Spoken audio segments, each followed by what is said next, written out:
पचराही से आप आगे बढ़ोगे, ध्यान दीजिएगा, पचराही से आगे बढ़ोगे तो ये आपका है बकेला, ये आपका है बकेला। बकेला में भी आए हैं वही अलेक्जेंडर कनिंघम। तो अलेक्जेंडर कनिंघम ने बताया कि ये जो बकेला है ये भी एक पुरातात्विक स्थल है, और यहां से उत्खनन, यहां पर जब उत्खनन चालू हुआ तो यहां पर उत्खनन जब हुआ तो यहां से मिला है पार्श्वनाथ की प्रतिमा मिली है, यहां से मिला है पार्श्वनाथ की प्रतिमा, जिसको एक मंदिर बनाकर स्थापित किया गया है। पार्श्वनाथ जैन धर्म के गुरु होते हैं।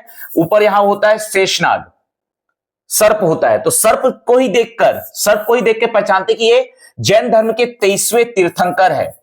जैन धर्म के 24 में से 23वें तीर्थंकर है पार्श्वनाथ, इनकी प्रतिमा मिली है बकेला से। तो बकेला एक जैन तीर्थ है, बकेला एक जैन तीर्थ है, जैन तीर्थ बकेला या बकेला जैन तीर्थ बोलते हैं, जहां से उत्खनन से प्राप्त हुआ है पार्श्वनाथ की 51 इंच ऊंची, इस प्रतिमा की हाइट है 51 इंच ऊंची पार्श्वनाथ की प्रतिमा मिली है, जिसको एक मंदिर बनाकर स्थापित किया गया है। तो यह है बकेला। बकेला में भी आए थे 1881 में अलेक्जेंडर कनिंघम। ये पचराही में भी गए, बकेला में भी गए। आगे बढ़ेंगे हम लोग तो मुंगेली जिले में जैसे आप एंटर करोगे तो यहां पर है मुंगेली, यह आपका है मुंगेली। मुंगेली से सीधा आगे बढ़ोगे तो यहां पर आएगा तखतपुर, यह आएगा आपका तखतपुर। रोड में तो नहीं पड़ता, एक जगह यहां पर पड़ेगा सेमरसल, रोड में नहीं पड़ेगा ना, लेकिन सेमरसल देख लो। अगर घूमने जाओगे तो मुंगेली से जब तखतपुर जाओगे तो यहां उतर जाना, लेफ्ट हैंड साइड में 12 किलोमीटर उतरने में क्या दिक्कत है। तो यह है सेमरसेल। सेमरसल से मिला है महान सम्राट अशोक, मौर्य वंश के शासक महान सम्राट अशोक का यहां से मिला है पाली शिलालेख। सेमरसल से मिला है महान सम्राट अशोक का पाली अभिलेख, यहां से मिला है पाली अभिलेख। ये किसका है? तो ये है महान सम्राट अशोक, मौर्य वंश के शासक महान सम्राट अशोक का यहां से पाली अभिलेख मिला है। यह है सेमरसल। आगे बढ़ोगे तखतपुर, बिलासपुर में एंटर कर जाओगे। तखतपुर शहर की स्थापना किया है रतनपुर कलचुरी वंश के शासक तखत सिंह ने, ध्यान दीजिएगा। आगे आओगे तो यह आएगा आपका सकरी, इसी सकरी से होकर जाएगा आपका नेशनल हाईवे 130, तो सकरी में चौक बन जाएगा, नेशनल हाईवे 130 भी जाएगा, 130A भी जाएगा। यह आपका है सकरी में ही पड़ता है कानन पिंडारी जूलॉजिकल पार्क। सकरी में है आपका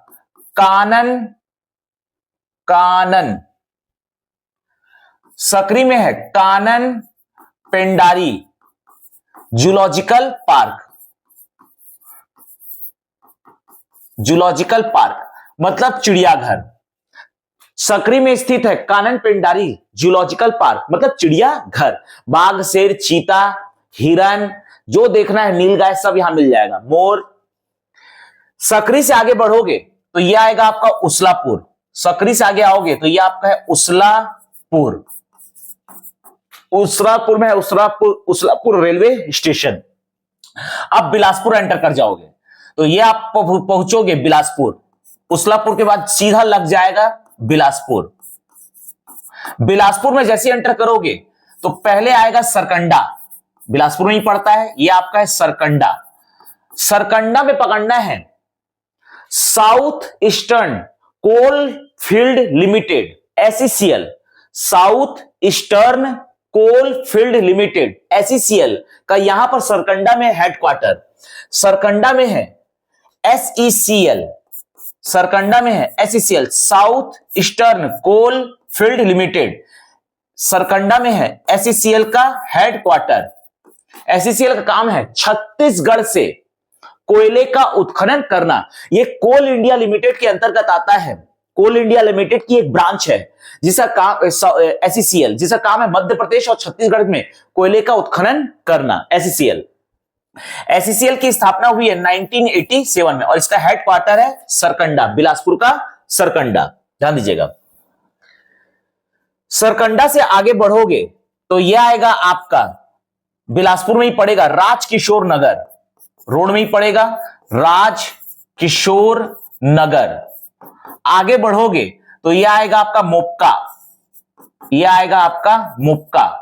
मोपका से आगे आओगे तो यह आएगा सीपत, यह आएगा आपका सीपत। सीपत में है एनटीपीसी सीपत, सीपत में है एनटीपीसी सीपत, सीपत में है एनटीपीसी सीपत। इस्टैब्लिश्ड इन 2002 और यहां से प्रति वर्ष 2980 मेगावाट इलेक्ट्रिसिटी का प्रोडक्शन होता है। केंद्र सरकार के अंतर्गत पब्लिक सेक्टर की कंपनी है NTPC Sipat. Established in 2002 it produces 2980 megawatt electricity per annum. तो ये आपका है एनटीपीसी सीपत। देखो यहां पर देखोगे तो ये आपका है, देखो ये आपका है कोरबा में जमनी पाली, कोरबा में है जमनी पाली, जमनी पाली में है एनटीपीसी कोरबा। यहां पर है एनटीपीसी कोरबा जो जमनी पाली में पड़ता है, एनटीपीसी कोरबा। इसकी स्थापना हुई है 1978 में और यहां से प्रतिवर्ष 2600 मेगावाट इलेक्ट्रिसिटी का उत्पादन होता है। दूसरा है सीपत, एनटीपीसी सीपत 2002 में इसकी स्थापना हुई है और यहां से प्रतिवर्ष 2980 मेगावाट इलेक्ट्रिसिटी का उत्पादन होता है। यहां पर रायगढ़ में है एनटीपीसी लारा, लारा में है एनटीपीसी लारा। यहां से इसकी स्थापना हुई है 2013 में और यहां से प्रतिवर्ष जो कि इसकी कैपेसिटी है वो है 4000 मेगावाट इलेक्ट्रिसिटी प्रोडक्शन का। चलिए आगे बढ़ते हैं। देखिएगा सीपत से जैसे आप आगे आओगे जांजगीर चांपा जिले में यह आपका आएगा बलौदा, ये पड़ेगा बलौदा। बलौदा से ऐसे स्ट्रेट हाईवे को पकड़ के नीचे उतरोगे तो अकलतर आ जाएगा, लेकिन बलौदा से सीधा चल जाओगे तो सीधा कोरबा पहुंचोगे। यहां पर है आपका हसदेव नदी के तट पर, यह आपका है कुदूर माल, यह आपका हसदेव नदी के तट पर कुदूर माल, हसदेव नदी के तट पर है। यहां से ऐसे हसदेव नदी ऐसे होकर आती है, ऐसे हसदेव नदी, हसदेव नदी ये आपका है हसदेव नदी के तट पर स्थित है कुदूर माल। हसदेव नदी ऐसे आएगा ना नीचे। कुदूर माल जो है ये कबीरपंथी तीर्थ स्थल है, जो कुदूर माल है कबीरपंथी तीर्थ स्थल है। कबीर पंथ के संस्थापक है कबीरदास। कबीरदास जी का जन्म हुआ है उत्तर प्रदेश के बनारस या वाराणसी में 1398 ईस्वी को और कबीरदास जी का देहांत हुआ है 1518 ईस्वी को। मतलब कबीरदास जी का जो कुल आयु है वो 120 वर्ष का रहा है, 120 वर्ष तक ये जीवित रहा है। कबीरदास जी के जो परम शिष्य थे वो थे धनी धर्मदास, मध्य प्रदेश बांधवगढ़ के, लास्ट क्लास में डिस्कस किए हैं। धर्मदास के पुत्र थे मुक्तामणि नाम साहब या चूड़ामणि नाम साहब, मुक्तामणि नाम साहब या चूड़ामणि नाम साहब। तो धनी धर्मदास जी अपने पुत्र मुक्तामणि नाम साहब को कहते हैं कि जाओ तुम छत्तीसगढ़ और छत्तीसगढ़ में कबीर पंथ की स्थापना करो। तो मुक्तामणि नाम साहब आते हैं कुदूरमाल और कुदूरमाल में आकर छत्तीसगढ़ में कबीर पंथ की स्थापना करते हैं। लेकिन छत्तीसगढ़ में कबीर पंथ की स्थापना करने वाले आदि पुरुष कौन होंगे, ये किसके दिमाग की उपज थी? तो वो थी धनी धर्मदास। लेकिन धनी धर्मदास यहां पर कभी नहीं आए। उन्होंने अपने पुत्र मुक्तामणि नाम साहब को भेजा कुदूरमाल और कुदूरमाल में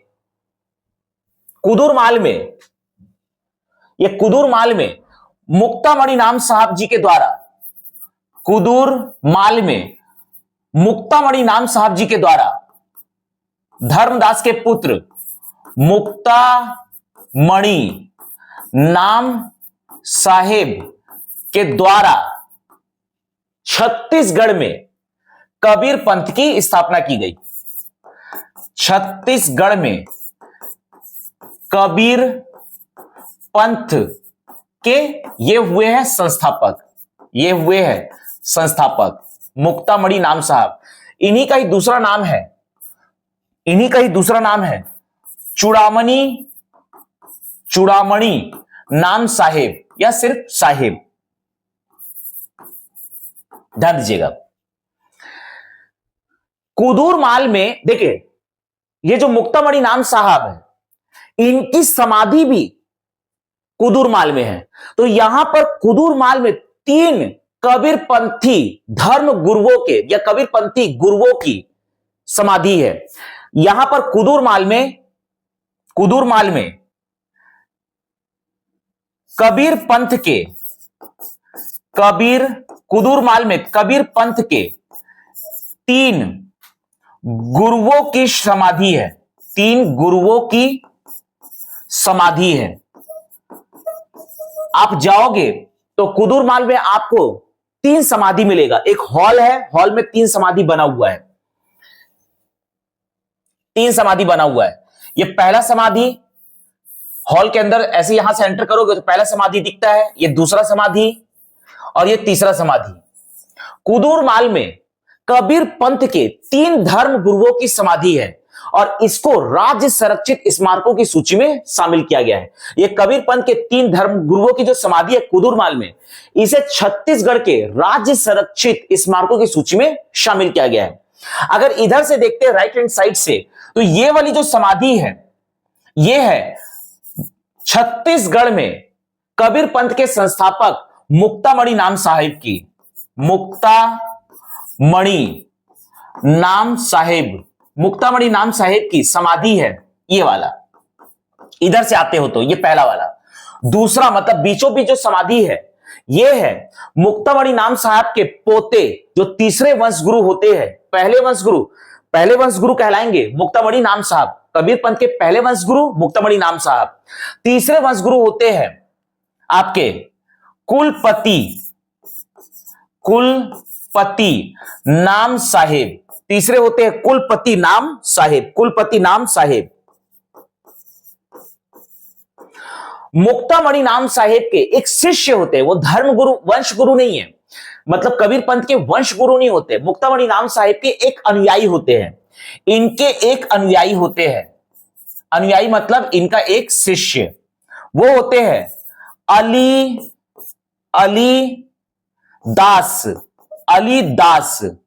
साहेब। तो ये तीसरा वाला जो समाधि है ये इन्हीं का है। इधर से अलीदास साहेब। तो एक तो धर्मगुरु है, कबीर पंथ के पहले धर्मगुरु मुक्तामणि नाम साहेब की समाधि है। दूसरा जो समाधि है कबीर पंथ के तीसरे धर्मगुरु, यह है तीसरे धर्मगुरु कुलपति नाम साहेब की समाधि है। और ये जो अलीदास साहेब है ये मुक्तामणि नाम साहेब के ही अनुयायी शिष्य थे। ये इनकी तीसरा समाधि। तो 3 समाधि यहां पर स्थित है। इनको एक हॉल के अंदर रखा गया। ये एक हॉल है, हॉल के अंदर, हॉल का दरवाजा यहां से चालू होता है। ये है दरवाजा, एंट्रेंस। आप जाओगे तो देखोगे व्हाइट कलर का बिल्डिंग है। कुदूरमाल से जैसे आप आगे आओगे, देखिए कुदूरमाल से जैसे आप आगे आओगे तो ये है उर्गा रेलवे स्टेशन आता है। आप ट्रेन से जाओगे ना तो उर्गा रेलवे स्टेशन आता है, उर्गा। यहां उर्गा से आगे आओगे तो ये आएगा आपका भैसमा। आगे आओगे तो ये आएगा करतला। ये सब अपने काम का नहीं है। यहां सीधा आते हैं रायगढ़ जिले में आओगे तो ये है धर्मजयगढ़ का ही प्राचीन नाम है, पुराना नाम है उदयपुर। लास्ट क्लास में मैंने बताया था कि सरगुजा जिले में उदयपुर तहसील अलग है, लेकिन धर्मजयगढ़ का प्राचीन नाम उदयपुर अलग है। तो यहां की पहाड़ी को कहते हैं उदयपुर की पहाड़ी। और जो सरगुजा जिले का उदयपुर है वहां की पहाड़ी को कहते हैं मतरिंगा की पहाड़ी, उसी का एक भाग है रामगढ़ की पहाड़ी। और कोरबा का जो छुरी है वहां की पहाड़ी को कहते हैं छुरी की पहाड़ी। तीनों पहाड़ियों को सम्मिलित रूप में कहते हैं छुरी, मतरिंगा, उदयपुर की पहाड़ी, जो तीनों जिले में विस्तृत है। धर्मजयगढ़ में का प्राचीन नाम है उदयपुर। तो छत्तीसगढ़ में जो 14 देशी रियासतें हुए हैं उसमें से एक देशी रियासत हुआ है उदयपुर रियासत। उसमें से एक रियासत हुआ है उदयपुर रियासत। उदयपुर रियासत के संस्थापक हुए हैं कल्याण कल्याण सिंह और इसके अंतिम शासक हुए हैं चंद्रचूड़ प्रताप सिंह। किसी भी रियासत के संस्थापक का नाम याद तो रखनी है, साथ ही साथ आपको अंतिम शासक का नाम इसलिए याद रखना है क्योंकि अंतिम शासक के ही द्वारा इस देशी रियासत उदयपुर को भारत संघ में विलय किया गया, मतलब विलय पत्र पर हस्ताक्षर किया गया। भारत में पहले पाकिस्तान को इंक्लूड करके 565 देशी रियासतें थी, जिसमें से भारत में आता है 542 देशी रियासत, छत्तीसगढ़ में हुआ है 14 देशी रियासत। तो ओवरऑल ये उदयपुर जो देशी रियासत हुआ है, जो आज का धर्मजयगढ़ है, इसके संस्थापक थे कल्याण सिंह और अंतिम शासक चंद्रचूड़ प्रताप सिंह, जिनके द्वारा उदयपुर रियासत को भारत संघ में विलय किया गया, विलय पत्र पर हस्ताक्षर किया गया। और लास्ट आएगा जसपुर जिले का पत्थल गांव। तो ये है national highway 130A। National highway 130, देखिए जो जगह के साथ जो चार बातें बता रहा हूं वो याद करने की जरूरत नहीं है, अभी सिर्फ एक कान से सुनना है, दूसरे कान से निकाल देना है। जब उसको मैं टॉपिक वाइज पढ़ाऊंगा तो आपको एकदम कंठस्थ हो जाएगा, बस यहां पर सुनते रहो। अभी आपका काम है सिर्फ मेन जगह याद करना। देखिए नेशनल हाईवे 130A ये चालू होगा कबीरधाम जिले के पोड़ी से, पोड़ी, पंडरिया, पचराही, बकेला, मुंगेली, सिमरसल तो रोड के बहुत नीचे, सिमरसल, तखतपुर, यह आपका पकड़ना है सकरी, उसलापुर, बिलासपुर, सरकंडा, राजकिशोर नगर, मोपका, सीपत, बलौदा। बलौदा से नीचे आ जाओगे तो यहां पर अकलतरा है, यह आपका है कुदुरमाल हसदेव नदी के तट पर, उर्गा, भैंसमा, करतला, धर्मजयगढ़ जिसका पुराना नाम है उदयपुर, और लास्ट में है पत्थल गांव। तो ये ओवरऑल हमने डिस्कस किया नेशनल हाईवे 130A। अगली क्लास में हम डिस्कस करेंगे, नहीं तो क्लास बहुत लंबा हो जाएगा, नेशनल हाईवे 130B। तब तक के लिए जय हिंद, जय भारत, हर हर महादेव।